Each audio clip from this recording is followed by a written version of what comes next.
images of Indians in handcuffs and chains were disturbing.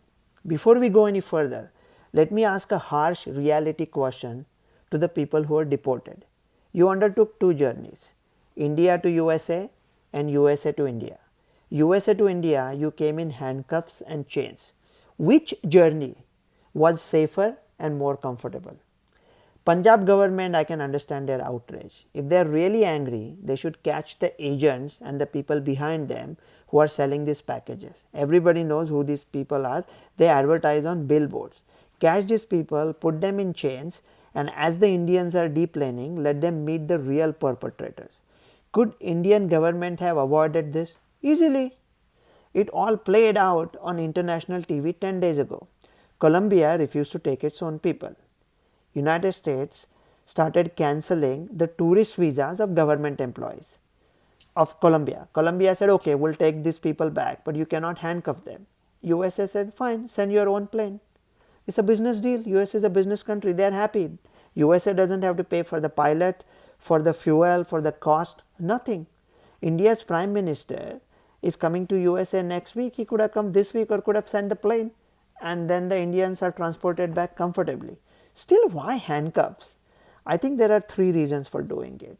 First is, there are 700,000 Indians illegally in USA. Why are these only 100 people targeted? Do they have any criminal records? We don't know. The first deportation is going mostly against people who are here illegally and who likely to have committed crimes. Many of those people from other countries are violent criminals. You cannot take the risk of putting them on a plane without restraints. What if they take over the cockpit, the pilot, and do something like 9/11? That risk cannot be taken. So they are assumed violent unless proven otherwise, unfortunately. So India could avoid that by sending plane.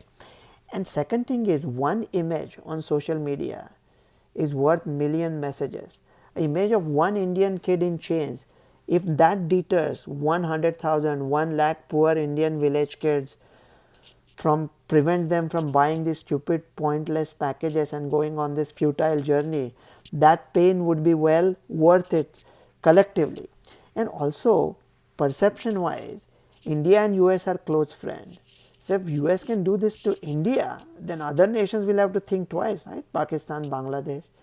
You would say India and US are friends? Great friends. Is USA anti-Indian? Heck no.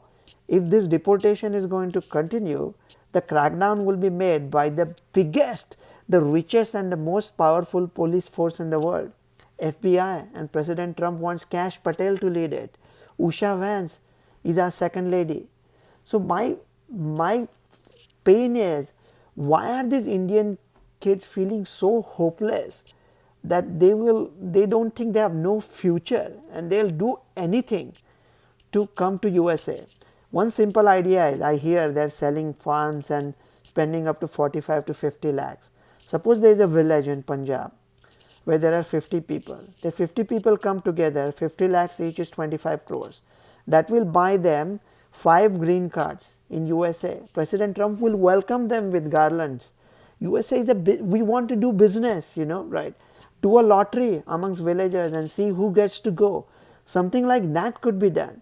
And I have another message for so many Indians who come here legally. It's a bit harsh message. The people, the Indian kids who are doing MS here, your parents who are getting older are literally throwing away their retirement and they're selling their apartments to send you here. So if you're here, focus on studies. I can understand you want to join these causes and do protest on but think of the cause of your parents first. They're sending you here. Think of something else. My thinking is, if India invests in innovation and research, our street smart people will take over the world. Our ambition should not be to run call centers. Our ambition should be to run a business which would require call centers. Dr. Ravi Godse. One more thing that nobody else has noticed. India has a silly law that should be scrapped, but that still exists. That if you have education less than 10th grade, then your passport is designated as immigration clearance required. So the people who did not have education beyond 10th grade, when they left India, they had already broken the Indian law.